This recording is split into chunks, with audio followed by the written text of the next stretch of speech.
সঞ্জীৱনী plant হ'ল এবিধ indoor বা আউটডোৰ কৰিব পৰা প্লেণ্ট।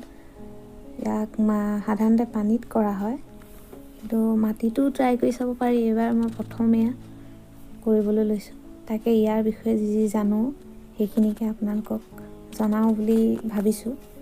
আপোনালোকে যি জানে কমেণ্ট কৰিবচোন। মই ইয়াৰ প্ৰথমতে প্ৰায় 24 ঘণ্টা বুলি ক'ব লাগিব। 24 ঘণ্টাৰ কাৰণে এইখিনি এনেকৈ পানীত ডুবাই থৈছিলোঁ।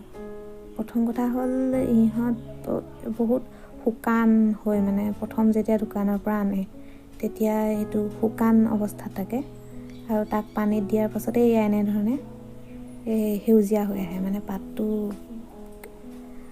পাতটো মেল খাই যায় আৰু পূৰা সজীৱ হৈ আহে। প্ৰথমতে থকাতকৈ আপোনালোকে বহুত বেলেগ ধৰণৰ হৈ পৰে।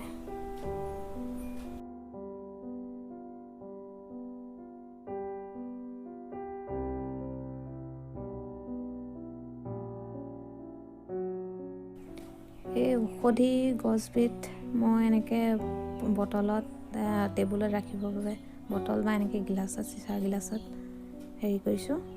থৈছোঁ। আপোনালোকে মাটিতো কৰি চাব পাৰে। আৰু ইয়াক সাধাৰণতে 2-3 দিনৰ মূৰে পানীটো সলাই থাকিব লাগে, আৰু প্ৰায় সেমেকা ঠাইত থ'লেহে ভাল। কিয়নো এইটো অলপ সেমেকা বা জলকীয়া নিচিনা জেগাতহে এই উদ্ভিদবিধ গ্ৰ' কৰে বা ভাল হয়।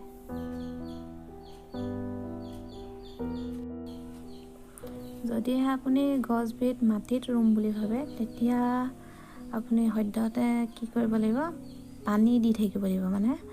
মাটিখিনি একেবাৰে শুকাই যাব নালাগিব, আৰু পানী অনবৰতে তাত থাকিবই লাগিব।